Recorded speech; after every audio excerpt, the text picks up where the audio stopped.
Good morning, everybody. Or, I'm sorry, good morning, afternoon, evening, or night, depending on where you are. I'm in Tennessee in the United States. I'm your moderator, Susan Cordell, and it is 8 a.m. here. I am happy to see everyone here this morning so early. Our speaker this morning is Ellen Tise, who is the Senior Director of Library and Information Services at Stellenbosch University in South Africa. Ellen is also a past president of IFLA, which is the International Federation of Library Associations and Institutions. Is that correct, Ellen? Did I say that correctly? Yes. Ellen is going to be speaking with us for the next several minutes, and then we will open the floor up to discussion. Ellen, if there's anything you'd like to add before you begin that I've forgotten, please feel free to let everyone know, and I'll turn it over to you. Okay. Thank you very much, Susan. And good afternoon from my side. But as Susan had said, also let's say good morning and good evening if you join us from different parts of the world. I'm delighted to participate again this year in the Library 2.014 conference, virtual conference. This is the second time that I'm presenting, and that's why I have now the label also as distinguished speaker.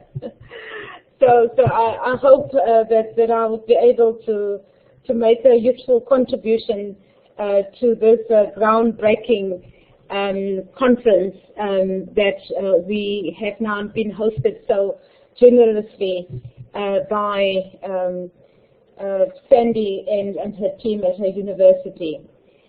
As Susan had said, and as you can see on your screen, the title of my talk this afternoon is Access to Knowledge, Reality or Fantasy in the Digital Age.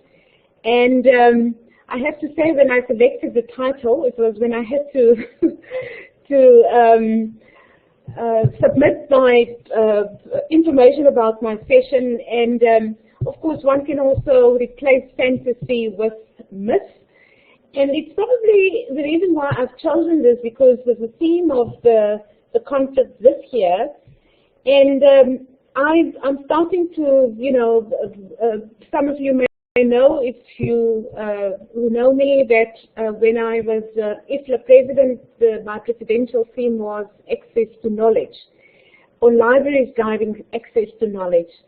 And working in an academic library, I continuously feel, what's happening around, obviously, scholarly communication, access to information, all the issues that we have around e-lending and e-books,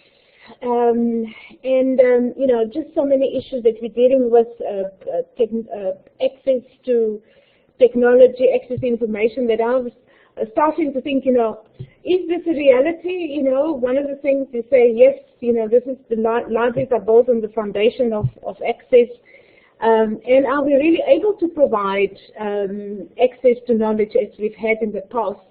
So hence the question, really, which is the question: is it a reality, or is it a myth that we can actually have access to knowledge in the digital age? And so this afternoon, what I want therefore to explore is exactly this, But before I can get to whether it's a reality or whether it is a myth, I would like to explore some key concepts in terms of the title of my presentation, around knowledge access and also the digital age, what it is. Then the impact of the digital age on access to knowledge. And there I want to go back to something that's for, maybe the last decade of the previous century, certainly early 21st century. There was a lot of talk about the digital divide. And it's interesting because as I was starting to prepare for this, to find out that they are now rethinking of the digital divide, and also a new understanding of the digital divide. And I think that for me is basically testing this hypothesis of whether it's a reality or a myth in terms of access to knowledge. I just want to look at two models of access, because that is also to do with, of course, the digital divide to some extent, and how can we really benefit from the digital age. And then I would like to go back to the access to knowledge and, of course, the role of libraries. And if we look at the future of libraries in the digital age, it's all about, whether libraries would continue to provide and have the role and place in society as it had for the last centuries or so. And then I will have a few concluding remarks. So let me therefore then start with knowledge. Now, Harris in 1996 already, he draws the distinction between the concepts of data, information, and knowledge. And what he actually says is only when data is accumulated and processed, which is actually the lowest form of information, it becomes then information or then knowledge. So, but that's only what it is. It is just the lowest form. It's only when information has substance and purpose, then it starts to have some meaning.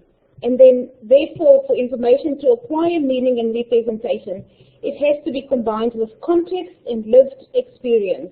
It is through the injection of the human factor into information that this body of data becomes knowledge. And therefore, access to knowledge or access to information is imperative for the development and use of knowledge. And some of you, again, there's the book that was published by Itla's publisher on libraries driving access to knowledge. There's a lot of paper articles that have been written in chapters to actually explain this whole concept, because it's really something that I thought that we need to go back to as we're debating the issue of libraries and the role of libraries in the digital age. So let me then go to access and speak briefly also about access, which seems to be even more complex than knowledge. And as Drake had indicated, as the term is used in our profession, we usually mean making information available. But he also found that in most instances we do not actually do that. What we do is that we make books, journals, and other material available, but we actually leave it to the user to find the information that they need. So how does this whole issue around access to information then link to the whole issue around finding information and whether, and particularly free access to information, because that's the other part of access to knowledge. Now, of course, the concept of freedom of access to information is perhaps most clearly defined in Article 19 of the United Nations Universal Declaration of Human Rights. And IFLA, through its freedom of access to information and freedom of expression, argues that the right of information and ideas is vital for all societies. That is, citizens of the world are to participate and make informed choices. They must have unrestricted access to information and be able to generate knowledge. So I myself also, as I was working through this and, trying to find enough issues or points that we can use to emphasize in the importance of libraries, and that libraries should continue to get the support that they have. Actually said that, of course, because if we look at it in terms of how this is actually really informing citizens, that they can participate in democratic processes, they can make informed decisions. In education, it's everything that we can think about in the world, in your life. You need information in order to make decisions.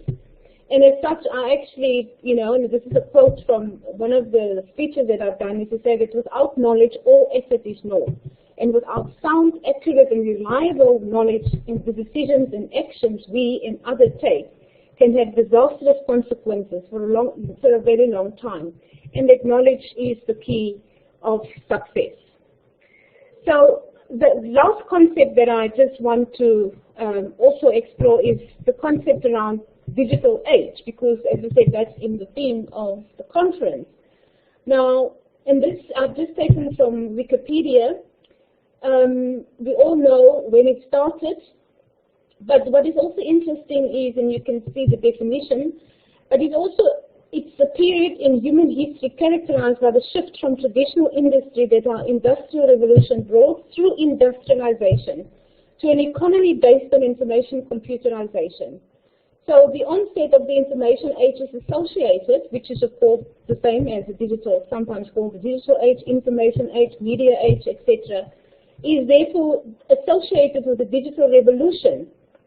And that marked, of course, the onset of the industrial age. But during the information age, the phenomenon is that the digital industry creates a knowledge-based society surrounded by a high-tech global economy that spans over its influence on how the manufacturing throughput and the service sector operate in an efficient and convenient way.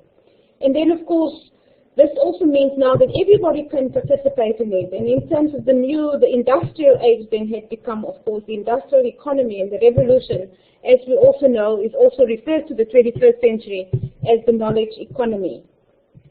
So what is the impact of all of this in terms of access to information, to knowledge?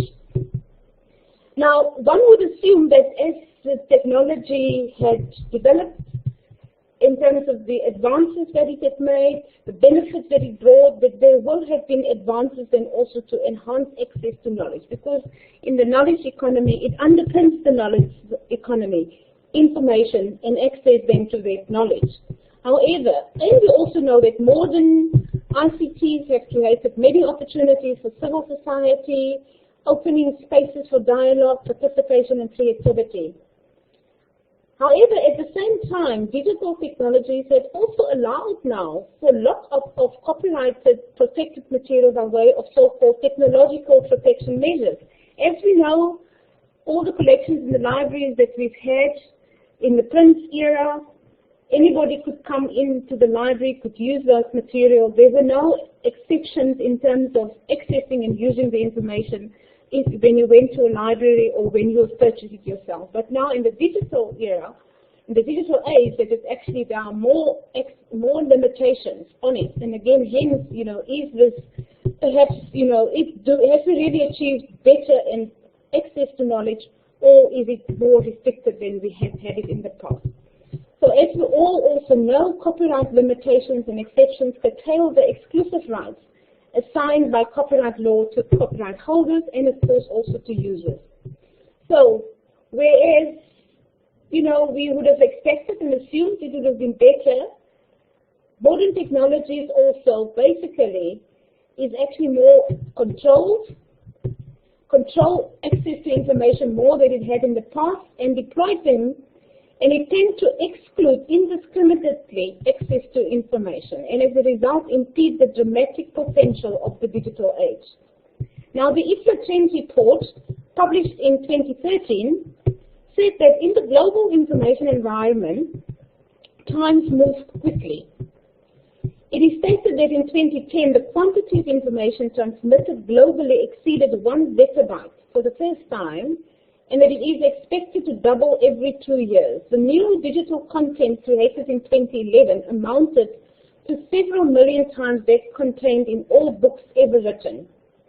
You might also know that Wikipedia is now the largest encyclopedia in human history and the 5th largest website in the world. So the creation of and access to knowledge have become increasingly dependent on the existence of technology, its utilization, and the ever-advancing thirst for new technological developments to make knowledge more widely available on an anytime, anywhere, and just-in-time basis. So the growing dependence on technology has led then to an economic value being placed on knowledge. Access to knowledge as a consequence is increasingly associated with fees attached to database usage, the reproduction of images, as well as royalties for the use of sound bites or complete musical works. Thus, the payment of fees for access to information is a growing trend. And that, to some extent, already answers the first part. Yes, both questions, it is a reality. There's an abundance of access to information. However, there's also less access to information because of the fact of the restrictions that are placed on access to information, including, for example, copyright in cost, etc. And I'll say a little bit more about that later on. So if we can just very briefly, and something, as I said, alluded to earlier on around the digital divide, again, you can see the definitions there. And the question that I also ask myself, does it actually really exist? And to what extent has it actually changed over the last 20 years at least, or the last 10 years? And to what extent does that play also into the whole issue around whether it's a reality or myth in terms of access to that? Because, of course, if there is still a digital divide, then it means that there are still some communities and some people who do not have access to technology, and therefore would not have access to information or to knowledge. Because especially when it comes to digital born material, and especially if there are still costs, so you can have access to technology, perhaps, but then you don't have the means to access the information. On the other hand, you may not even have access to technology or limited access to technology, and therefore you do not have access to knowledge. So, and I don't think I actually do want to go into too much more about the digital divide, but rather to go to a new understanding of the digital divide. Now, I think if we still think of this in terms of the definition, then the dichotomy of haves and have-nots is not going away anytime soon. But it is important for us to understand what the divide looks like now and how it evolves and changes, and how can we better address this. And for this, I've basically just looked at Mary Beth Hurst. She's a K-8 technology teacher in Philadelphia, and that her view is that that the digital age doesn't actually exist anymore. And she turns that into perhaps it's the types of divide that we have to look at. And she says that, and I actually want to show you a global map of the digital divide, and maybe before I continue in terms of, some of the arguments that she's making, because on the one hand, one can say, yes, it's probably, she actually talks about different types of access and not so much of the divide. And she looks at the US and indicates there, of course, how it actually had improved. But it is still a case of between have and have-nots. But if you look at this global map, and unfortunately I couldn't actually find the date, that you can clearly still see, how big the divide is, and particularly between the developing and the developed world, and then particularly in Africa, where you can see large spots in yellow. And that actually shows, where in terms of computers per 100 people, that's between 0 and 4.54. So if you look at this map, and I don't think that it is that old, then I think that it actually shows that the divide still exists. But based on studies undertaken in 2010, Hurst states that over the last 10 years, access to technology has become more and more ubiquitous. And this is where she says that we're looking now at a completely different kind of divide. While access had increased substantially, the kind of access varies. And the divide has shifted from an access issue to a kind of access divide. And some of the examples that she gives is, for example, in terms of broadband access, we also know there's a huge difference in terms of broadband access in various countries, in different between rural and urban and cities. And she actually refers here to an empowerment divide. Then, of course, also access for people with disabilities. And she also gives examples in the US, for example.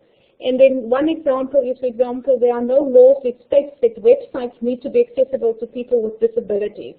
So this, of course, it's also not just about, the fact that you don't have access to technology, or that you can't have, but in this case, not access to the information, because, if you can't access it on the web, how can you actually access that information? And of course, there are many other issues around people with disabilities in terms of accessing knowledge and information.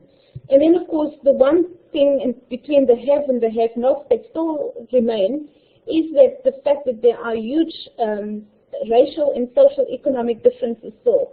And households, and that household income still is the greatest predictor of internet usage, and therefore also access to information and to knowledge.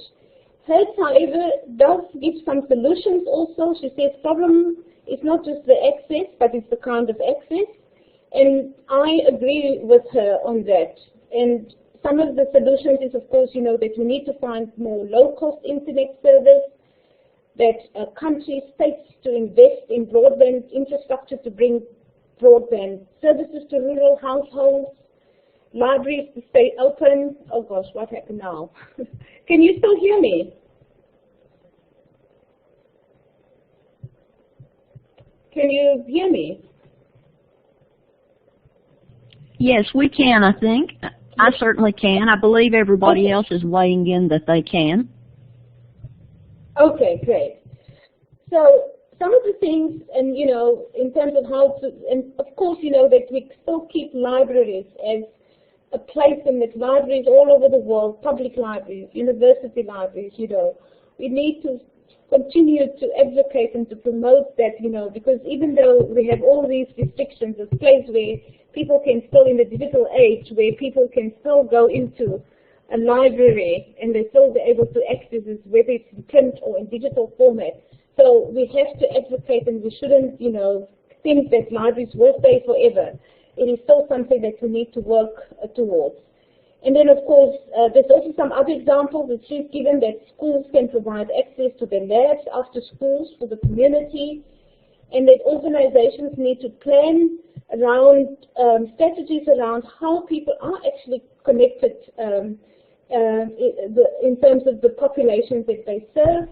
And then also suggestion, now this in the developing world it actually happened, in the developing world, I think she made this a suggestion, but maybe, for the United States of America, that mobile labs could visit communities in the same way book mobiles used to travel around rural areas and in the country. Now, of course, in many cases, for example, in South Africa, and I know in other parts of Africa, even in the case of Kenya with the donkey cart libraries, and I think in some places where they use camels, that they actually put a computer and they have a little workstation there that can actually travel and go into the rural areas where, and the mobile libraries that we now have here, the containers that they use actually have computers in it, so people can actually go and use the IT equipment. And I've seen many of the Bill and Melinda Gates Foundation projects, for example, in the Global Libraries program, with some of the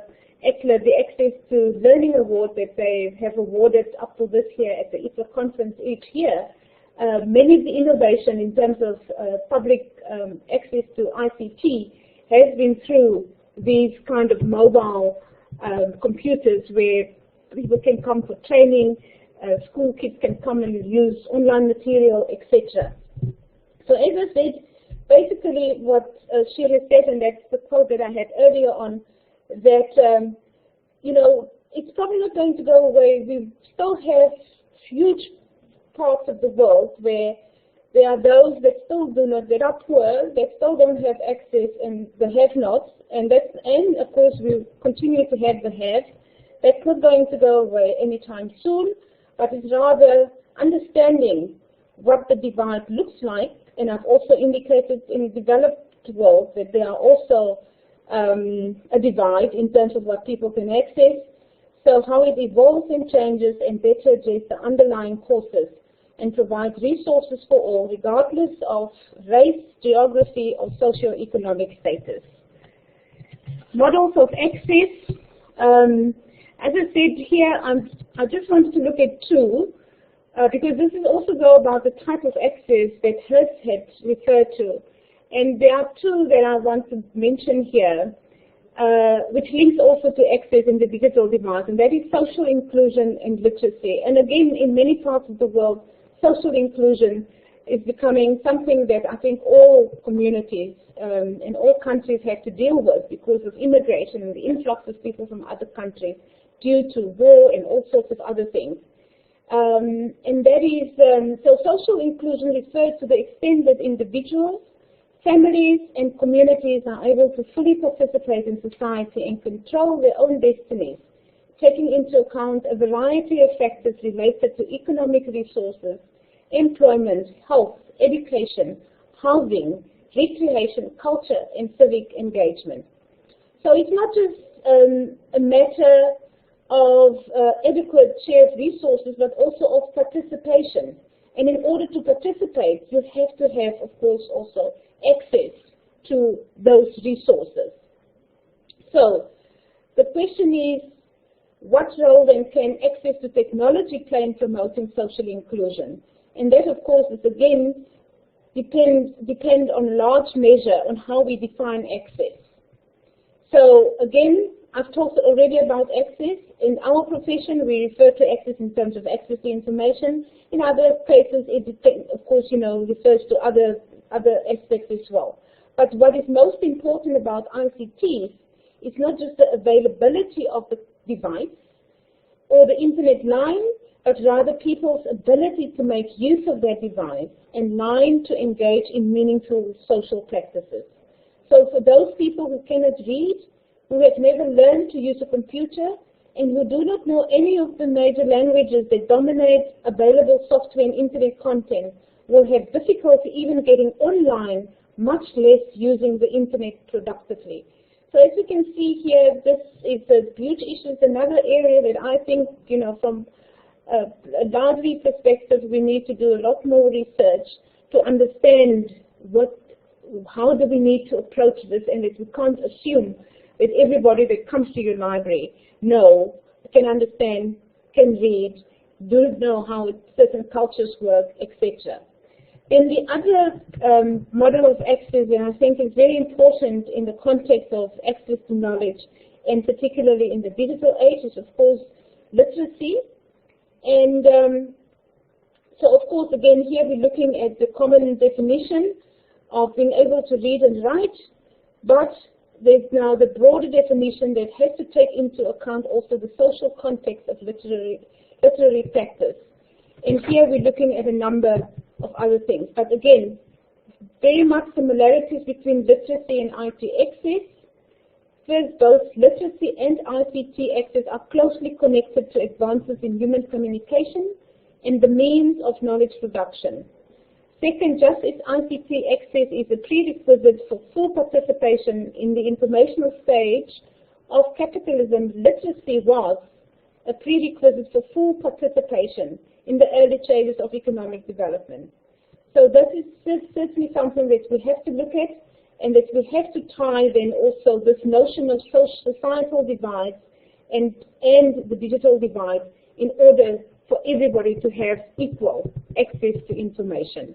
So I'm getting to the role of libraries and towards the end of my talk, because I'm sure you want to participate as well and challenge perhaps some of the statements that I've made. Now, when we look at access to knowledge, and which is basically the future of libraries in the digital age and the role of libraries in it. And here I've used the work of Ben White, who is the head of intellectual property at the British Library. And he basically said that, libraries, continue as gateways to knowledge and culture, and we continue to play. So in terms of access to information, and as I've indicated earlier on, the library is still, the one place, public space that we can be assured of, we can guarantee access to knowledge to this community and to the society. And we do that in many ways, obviously through supporting education in teaching and learning, so all the new forms of learning in the online world, MOOCs and all the other things, libraries still continue to play. I've heard recently, I think it's at Harvard University, where the library is an integral part in some of the faculties in developing the MOOCs. And, I can't, none of these courses would be successful unless it is with the help of libraries. And again, this conference is also a great example on how we can support education and how we continue to play a major role in learning and teaching and research. Of course, we can continue to do that also through preserving cultural heritage. But I just want to say before I leave the supporting education part, because this is what I like, and I've actually used this quote at other places as well, is the story about William Kamkwamba from Malawi that underlines the difference a library can make. Having borrowed a book about windmills from his local library, Mr. Kamkwamba learned how to build an energy-producing turbine for his village. On the strength of this experience, he went on to study at a leading U.S. university. That one book not only changed his life, but it also transformed the lives of those in his village community. Such stories explain why many countries are eager to ensure that libraries continue to provide access to knowledge, learning, and ideas. And then preserving cultural heritage, recognizing the cultural importance of sharing. Mahatma Gandhi, he said that no culture can live if it attempts to be exclusive. So it's the stimulus to share and reuse information and knowledge that actually comes here into play, and it will continue to be important. As I had started off in terms of knowledge and what knowledge actually is, it's only when we use it, then it can be developed further. Perhaps the most of human instinct is this desire to preserve our culture for future generations, and that is one of the most important functions of libraries. Libraries are rich repositories. We will continue to grow our collections, significant collections, and many which are not available anywhere else in the world. It's still today, even though with the internet, is when you travel and when you do go to other countries and when you become aware actually really how rich and how diverse our culture is and the respect that we can actually find, through that. And in many of these countries, it's the libraries, the museums, and the archives who, of course, preserve that. So we need to continue to make sure that that's staying in place. So again, as I said also earlier on, many works are now only going digital, such as websites, electronic journals, etc. But we have to find ways to deal with this in terms of copyright to make sure that it's not lost also for future generations of historians and also other researchers. Then there's the opportunities of mass digitization. We know everybody wants access, and of course the internet has created again that opportunity in terms of access, but here again, libraries play a huge role, and they, in many parts of the country and regions, they making sure that they digitize this to preserve this also for future generations. And then of course the changes in copyright law, their libraries have a major role to play still. And again, as I said, it's probably one of the not so much the myth, it's the reality and the myth to some extent. The fact that, yes, we have access to information, but it is not as free because of the fact that we have all these copyright challenges that we continue to work on, and the IP challenges around that. So, my concluding remarks is, and I'd like to, since we sort of in the period or in the forefront about a year from now, in September 2015, when the United Nations will adopt and hopefully agree on the post-2015 Sustainable Development Goals. Some of you may be aware that IFLA's declaration, the Lyon Declaration, around access to knowledge and how crucial it is for sustainable development. And there are many efforts all around the world. It includes culture also in the development goals. So there's no doubt. Accessing knowledge is crucial to unlock sustainable development. And access to knowledge offers a model that is actually founded on the principles of human autonomy and participation, as well as distribution and equality. The model proposes access to information, knowledge and culture for all as the best path for the flourishing of mankind. A right to access is embedded within the human rights of freedom of expression, education, participation in cultural life, in the enjoyment of the benefits of scientific progress and its applications, and is the direct relevance to the right to a decent standard of living, as well as the prohibition of discrimination, prohibiting discrimination. It is beyond debate that libraries and librarians play a critical role in providing access to knowledge. Not only are libraries critical conduits of information and knowledge, but by storing, let me just see, I think I have the final slide. Okay, sorry. So, not only are we critical conduits of information and knowledge, but by storing resources of information, we preserve knowledge. Libraries, I mean, and librarians. The growing use of incorporation of technology to access knowledge enables it to become more available to this and future generations. By playing a critical role in such developments, libraries and librarians become central to the creation and sustainability of the information society. By facilitating the spread of information and making it more easily accessible, libraries and librarians are contributing to both societal and individual development. So there are many opportunities for us. Of course, the whole drive around open access, making research output more freely available to people who do not have access and can't afford subscriptions to libraries. We know libraries have taken and are participating more and more in open access initiatives to make more information freely available to users. Libraries becoming publishers. Many libraries now fulfill this role. Many institutions, we're going back to the old practice of the authors taking responsibility themselves. The promotion of public access to ICTs are given. There are foundations like the Gates Foundation, Bill and Melinda Gates Foundation, as well as other, the Carnegie Corporation of New York, and other, IFL, as we know, the Soros Foundation, giving more and more people access to ICT, and as such help to develop then also those societies.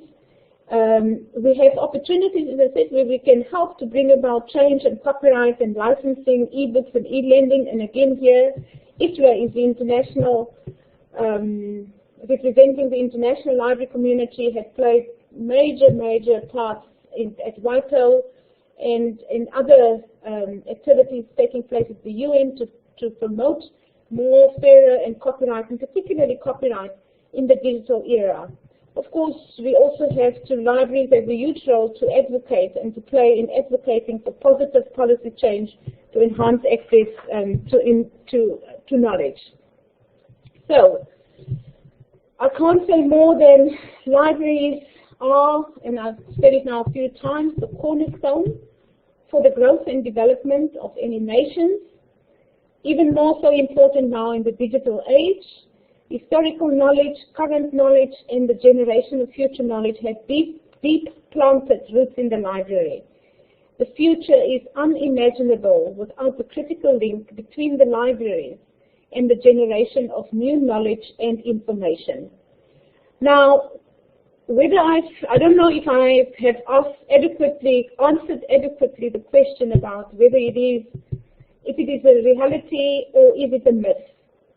But I think the answer, perhaps the final answer for me, is that it really depends on, where you sit, on which side of the table you sit, and whether you have access or not having access. Because even though in the digital age we have so much more than we have ever had in humankind, in human history, in terms of accessing information or having access to information in terms of the fact that it's available and it's there, but how many can actually access it and how many can actually use it to the benefit for society, and being able to address all the issues that we have in the world.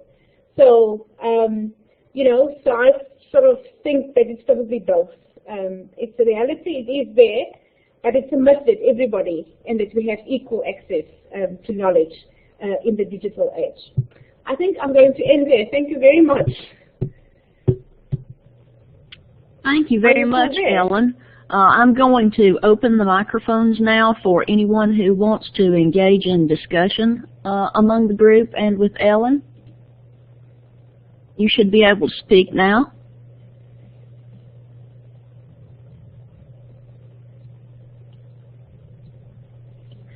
Can everyone hear me?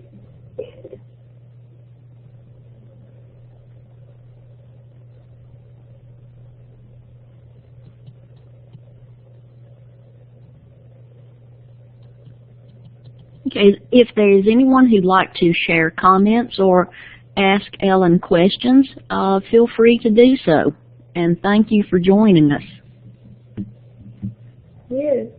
Yes, I would particularly like to hear also how people feel, what is your experience in terms of your library or your institution, where you're based.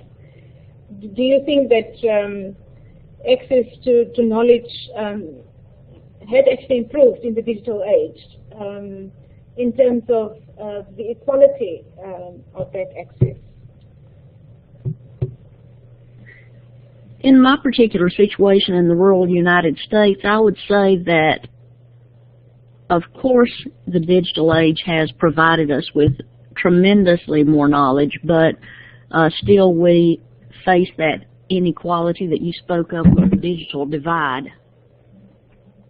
Even though the United States had, on your digital map, had the richest computer environment within the United States, that still isn't the case.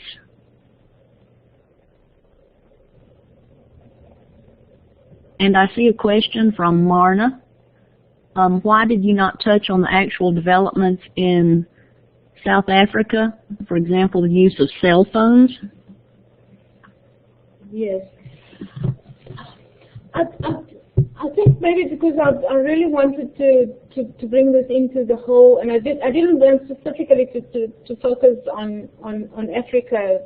I actually have done research and I've written quite a bit also around the situation in Africa, but Myrna is quite right. Of course, it's also been given, and I was at a meeting of UNESCO in Italy last week on culture and the post-2015 development goals, and we keep hearing the examples of how Africa, if you could say, has actually also bridged the digital divide by, in fact, in some cases, what has been developed here in innovation is even more advanced than in other parts of the world because of the fact the reliance on more and more people using cell phones and smart cell phones in Africa. And that there are many things that have actually very successful and positive things that have happened here, also in terms of the schools, etc.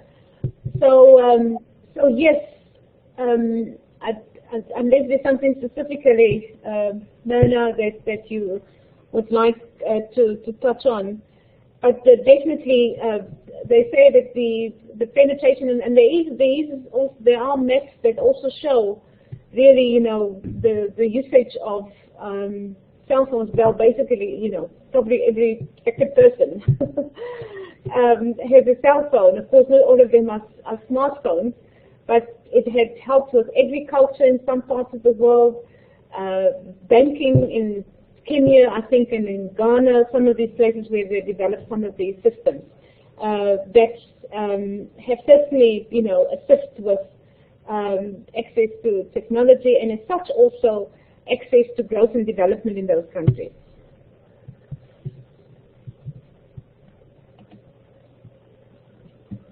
Any other comments?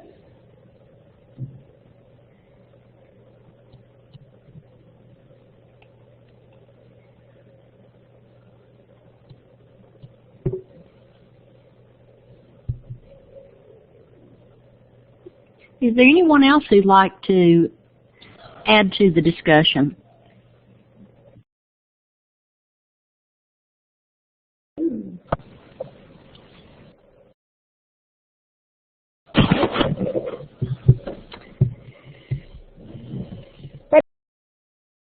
I think, Susan, as you also said, it could also, happen afterwards, isn't it? Because I think, if people want to make any comments, chat after the session.